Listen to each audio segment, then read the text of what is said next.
ప్రస్తుతం లోకేష్ ఎప్పట్లాగే selfie challenge కి వెళ్తూ ఉన్నారు. మనం లైవ్ లో చూస్తున్నాం. కియా ఫ్యాక్టరీ ముందు దాదాపు 25,000 మందికి డైరెక్ట్ ఎంప్లాయ్మెంట్ ఇచ్చిన కియా ఫ్యాక్టరీ ముందు లోకేష్ సెల్ఫీ ఛాలెంజ్ చేస్తూ ఉన్నారు.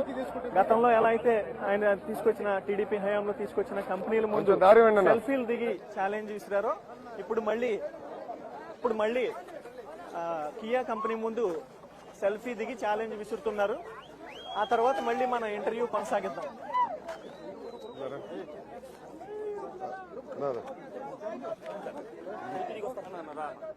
ప్రస్తుతం అప్పట్లో ఇండస్ట్రియల్ మినిస్ట్రీ అమర్నాథ్ రెడ్డి గారు కూడా ఆ సెల్ఫీలో భాగస్వామ్యం అయ్యారు.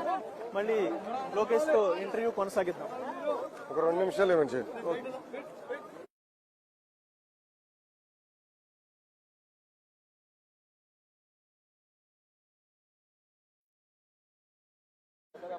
వీళ్ళు వైకాపాలో ఎంత తిక్కలోళ్ళంటే ఇదంతా చూపిస్తే మళ్ళీ వాళ్ళు చెప్తారు ఇది గ్రాఫిక్స్, ఇది ఫేక్ అని.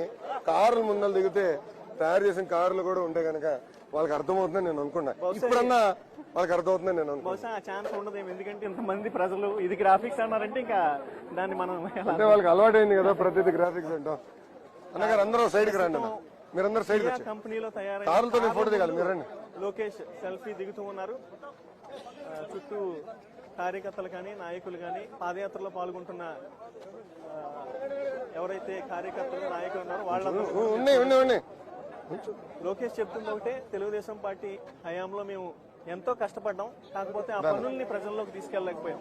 ఇప్పుడు నాకు అవకాశం వచ్చింది, పాదయాత్రలో భాగంగా ఆ కంపెనీల ముందు నేను సెల్ఫీలు దిగి ఉద్యోగాలు కల్పించాను ఆయన చెప్తూ ఉన్నారు. ప్రజలతో మమేకమవుతూ ఉన్నారు. పాదయాత్రలో యువత కావచ్చు, మహిళలు కావచ్చు, వీళ్ళందరినీ కలుస్తూ ఆయన అభివాదం చేస్తూ వారి సమస్యలు ముందుకు సాగుతున్నారు. మరి కాసేపట్లో మళ్ళీ లోకేష్ తో ఇంటర్వ్యూ కొనసాగిద్దాం. మీరు రండి అన్న, మీరు కూడా ఉండాలి.